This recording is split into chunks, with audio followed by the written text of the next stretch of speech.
What's up everyone, it's ENDYMION, and I got quite a variety of things to go over today. From the entire Baldur's Gate 3 development studio shaming the entire gaming industry in front of everyone, to not one but two mod sites banning mods from games because they allegedly don't align with their policies. And one of those mods they banned is just insanely ridiculous, but we'll get to that and more.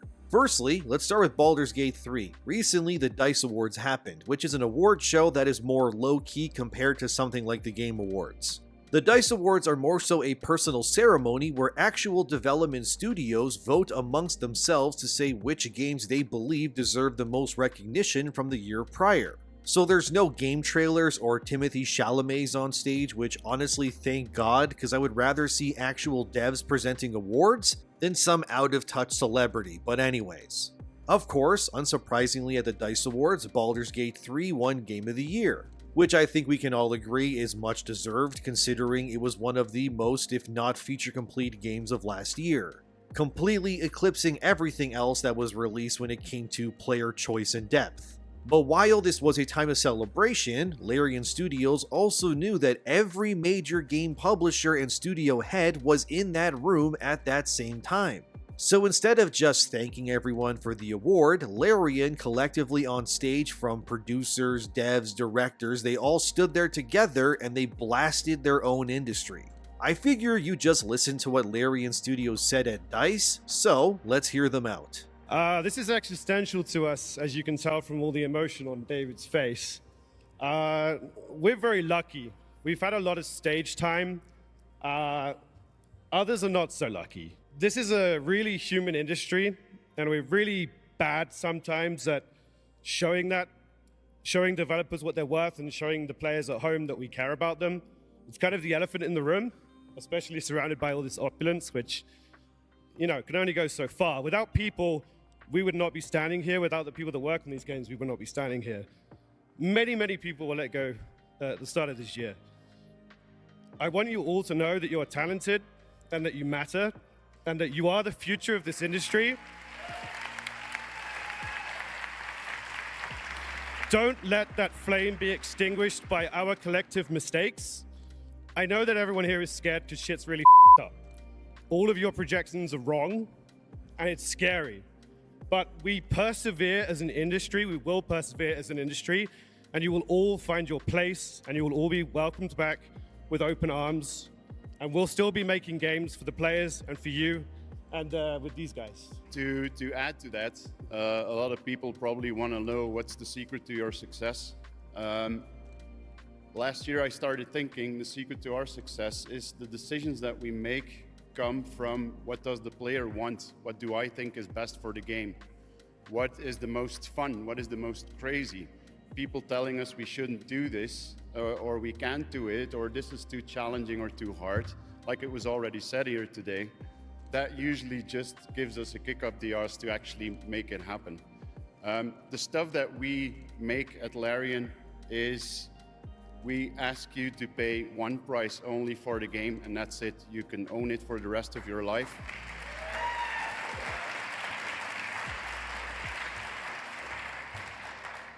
We don't have shareholders, but we also don't think about them. And we think there's an expression in Dutch that honesty lasts longest or something. There's probably a version in English as well that makes a lot of sense. But what we have tried in the last 20 years is to treat people like we would like to be treated ourselves as players, as gamers. So we don't make decisions where we think this could make us the most money. On the long run, building a community, building a player base, building games that are actually fun is going to make you the most money. That's it. Thank you. And as you can see, Larian took their time, around 3 minutes in total on a stage in front of all the people who make the big decisions in modern gaming, and effectively took a massive middle finger to all of them and said, you suck and you need to do better. And honestly, how amazing and based is that? Larian, of course, like it was said, doesn't really answer to shareholders since the company is largely owned by Sven Vink and his wife. He's the guy you've seen in plenty of Larian behind the scenes footage wearing suits of armor and being an absolute nerd. Sven directed Baldur's Gate 3 along with games like Divinity Original Sin and more. This guy has climbed out of the mud of going nearly bankrupt multiple times, surviving game crashes and the allure of corporations trying to buy his soul. And to have his company be not only elevated to such a godlike status thanks to the incredible success of Baldur's Gate 3 is not only great to see, but it's honestly inspiring too. And they're right when they say they don't believe in nickel and diming players constantly like so many other development studios and publishers out there. Of course, I don't necessarily blame the devs for these monetization choices like cash shops, skin bundles, and whatever else. These concepts were born out of the business side of gaming, the guys in the suits who don't actually play video games, but only care about making as much money as possible in order to buy another yacht or house or both. And yet it's also because of these insanely out-of-touch rich monsters that the gaming industry has lost so many developers in the last year alone.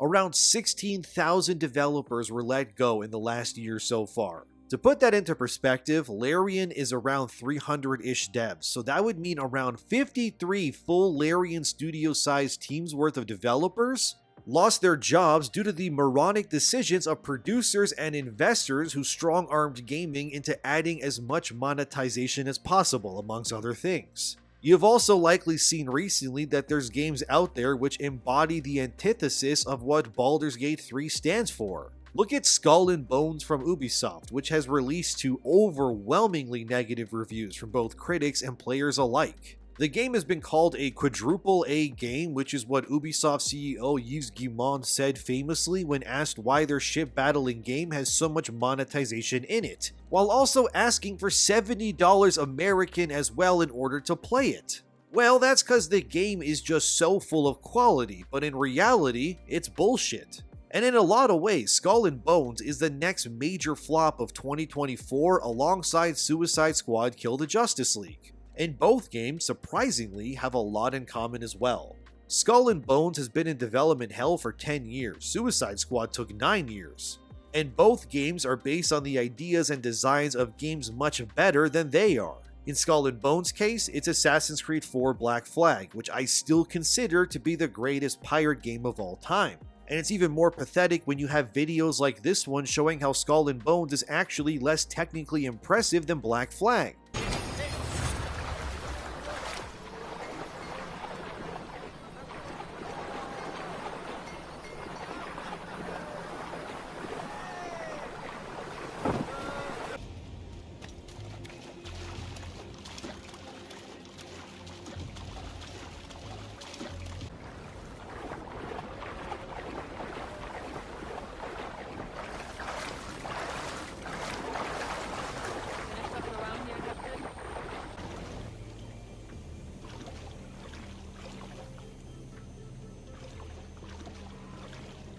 Over 10 years since its release, I mean, just look at this nonsense. And in Suicide Squad's case, it's the same with Batman Arkham. Actually, recently, I've went back and replayed through Arkham Asylum again.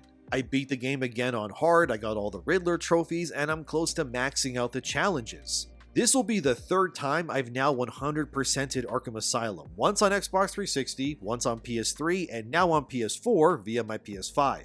And playing through Arkham Asylum again in 2024 made me realize just how far gone this entire games industry is. Or I guess I should say mostly from a Western standpoint. Rocksteady, back in 2009 when Asylum released, man, they were cooking like crazy. There were so many industry forward-thinking ideas in this game, from its combat, its cutscenes, the Metroidvania, labyrinthian-esque world design, and amazing stealth gameplay, not to mention how the game doesn't overstay its welcome and uses its IP to deliver some outstanding moments. Batman Arkham Asylum, to me anyway, is still one of my favorite games I think I've ever played. And when you compare it to the games of today, the Suicide Squads and Skull and Bones, I would argue it's superior in every way. There's no always online components, no stupid nickel and diming from all angles, forcing RPG mechanics or loot, and just delivers an all meat no filler experience that you can complete in a reasonable amount of time, which is great for me considering how much I work when it comes to YouTube. Not to mention, both Skull and Bones and Suicide Squad are live service games, when the games they take inspiration from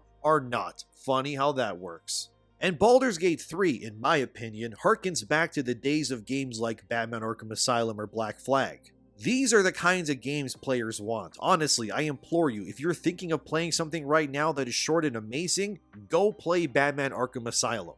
And you will come to realize just how well that game holds up mechanically, graphically, and quality-wise when compared to the misfires of today. Baldur's Gate 3's devs were right to blast the industry because it's quickly becoming a cesspool of inept laziness where experiences are more like casinos than games.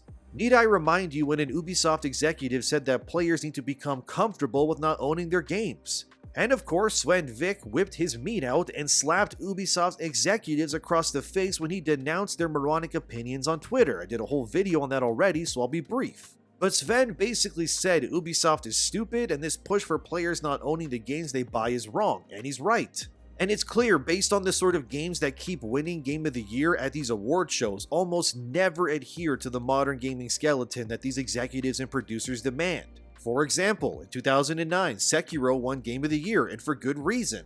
I would argue that Sekiro is like Batman Arkham Asylum, a game with all meat and no fat. Its combat was brilliant, and it wasn't too long. It also has 0 microtransactions, season passes, or whatever else. Then of course in 2022 you had Elden Ring, and then Baldur's Gate 3 also won their years respectively with top honors. And I don't know about you, but if we're going to talk about quadruple A game experiences, which is a moronic concept to begin with, but let's entertain the idea at least. You tell me, what seems more fitting of an outlandish claim like that? Skull and Bones with their crap presentation, lifeless world, and full suite of microtransactions? Or a game that is set within the lands between with no microtransactions, over 100 hours of content, and tons of secrets like Elden Ring? Or Baldur's Gate 3 with its thousands of decisions, story branches, and depths of gameplay? What I believe is happening is that these executives like Ubisoft's CEO are so greedy they are trying to make up new terms to justify charging people more. Skull and Bones, in Canada anyway, retails for $90 currently at release, and yet you couldn't make me play that game for free. And I'm of the mind that games that cost premium amounts like this or Suicide Squad should absolutely not have further monetization in the forms of battle passes or shops. If your game is quadruple A or whatever, then surely the price someone pays for it should be enough. No, but of course not. It's never enough in the eyes of these people, and their greediness clearly knows no bounds. Never forget that once upon a time, an Electronic Arts executive once attempted to push the concept all the way back in 2012 to charge players money for ammunition in games like Battlefield. That executive, by the way, was John Riccitiello, the same guy who last year turned the Unity engine into a hellscape with their whole every download costs devs money nonsense. What I'm getting at here is that there are some very evil and greedy people in industries like gaming that are attempting to ruin it for their gain. And I applaud Larian Studios for blasting these morons on a stage those executives likely paid for and then telling them to their faces that they are evil and we all hate them. We gain nothing but pure apathy by entertaining these corporate parasites, and I truly hope games like Baldur's Gate 3 paint a new future for better games that aren't full of microtransactions. And seriously, go back and play Batman Arkham Asylum, especially if you've never played it. You can get it close to nothing these days, and it's so amazing. No, this video is not sponsored by Batman Arkham Asylum. I just really love that game, and I want more people to play it so they can realize how good gaming can be. Then, of course, you have morons who are canceling mods on websites for virtue signaling reasons. This brings us to 2 mod sites, each being attacked for the removal of mods. First up is Game Banana, a mod site known for hosting many lewd mods for Japanese games. Anyway, they decided to piss off the Persona fanbase by removing a mod that makes one of the female characters in the game more busty and bodacious. According to Game Banana, they did this because the character in question is considered a minor. However, people then went in and discovered that Game Banana has also hosted mods for games like Genshin Impact, which included mods to take other girl characters and put them in skimpy outfits, as you can see on screen now. It should also be stated that Atlus, which owns Persona, in this case the Persona 3 Reload remake, also has official outfits in-game of many female characters where they wear stuff that is very lewd and skin revealing to say the least. Apparently in Japan, putting barely legal girl characters in skimpy outfits is fine, so within the context of this game's existence and what the culture is around it, this busty mod is no different than the actual official outfits the developers have put in it as well. Not to mention, Game Banana also forced another modder in the past to remove their change to the game script of Fire Emblem Engage, which apparently that mod was made to fix the localization issues that woke localizers had done to the game's script. And this modder wanted to make the game's dialogue fall in line with what the actual Japanese script said, but Game Banana forced them to change it back, which was very bizarre. Especially considering Game Banana attempts to pride itself on being a hands-off mod site that allows sexy and lewd mods to exist freely on their site. Yet it seems some moderators over there at Game Banana have infiltrated the website's team and are now working to force their ideological beliefs upon the site's code of conduct. It doesn't stop there, however, since of course Nexus Mods has also decided to do some stupid stuff as well. I've covered Nexus Mods in the past already with how they banned modders for releasing mods like removing the pride flags in Spider-Man and then replacing them with American flags. Now, of course, they've doubled down again when it comes to virtue signaling. Recently, the Tomb Raider remasters came out. I did a whole video about that and other things recently, and one of the big stories from that was that Crystal Dynamics released this text screen where when you boot up the remasters, Crystal Dynamics essentially condemns what they call the racism of old Tomb Raider games. They basically virtue signal saying, look, we think these games are outdated and racist and we don't support it, but they also financially benefit from the sales of these games as well. Which not only feels gross, but really moronic, because if you're so disgusted by the alleged racism of these remasters, you should donate the money that you get from the sales. But of course, they won't. It's just shallow virtue signaling. Anyway, back to Nexus Mods. Apparently, another modder thought that text screen when you boot up the Tomb Raider remasters was really stupid and created a mod that removes that text screen from the game. Well, Nexus Mods didn't like that and forcibly removed that mod from their website, saying it goes against their policies, and that removing the content warning which was issued by Crystal Dynamics for pandering purposes is integral to the experience of these Tomb Raider remastered games. So what we're witnessing here, fellas, is two mod sites yet again shooting themselves in the feet for being idiots. Game Banana cannot try to be some virtuous website against lewdness when their site is drowning in that sort of content already. It would be like going to a brothel and they're banning someone from engaging in 18+ only activities within their establishment.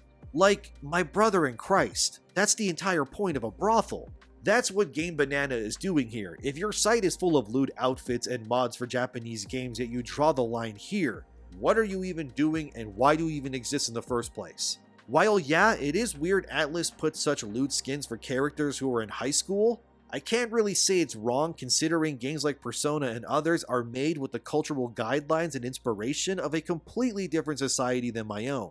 And if you go on Google, the age of consent right now in Japan, currently it's 16, which would mean within the eyes of the Japanese community, from the developers, studios, and regulations, then a 16-year-old wearing these outfits is totally fine for them. But obviously, within a Western mindset, the age of consent is 18, or at least that's what it is in Canada anyway. So obviously, if a Western moderator is looking at this Japanese mod and then applying their cultural rules and beliefs upon it, then this mod is seen in a different light. But then the argument is raised that moderators should not be pushing their belief systems or ideals upon the mods on the site with varying levels of intensity, especially due to the cultural differences presented here. It's a big, messy situation, but ultimately I think Game Banana is in the wrong here since, like I said, the age of consent is 16 in Japan. The game is Japanese, and its plot, setting, and characters are all very clearly set within Japan, and it was made by an all-Japanese dev team too. But I doubt this is the last we'll see of this kind of pandering, since Nexus Mods removing that Tomb Raider screen is also moronic. And I agree keeping it there is stupid to begin with, because this backpedaling, virtue signaling, finger wagging that people do where they retroactively condemn older content for not fitting newer ideals is stupid. The Tomb Raider games in this remaster came out decades ago. They should be experienced how they are and not shamed for their decisions. And if you believe that Nexus Mods was right, I'd love to hear what you have to say in the comments. But if you want my take, I don't agree with it, but it's clear the gaming industry across the board is in some very weird places right now. Whether it's Larian Studios shitting all over the greedy executives in front of their faces, Or games like Skull and Bones looking worse than a PS3 game, or these moderators pandering by removing mods. It's very obvious that this industry has a lot of growing to do and a lot of stupid stuff is still happening. I hope this video at least was positive in the sense that the developers who were laid off finally had their voices heard, since the Game Awards would definitely never let that happen.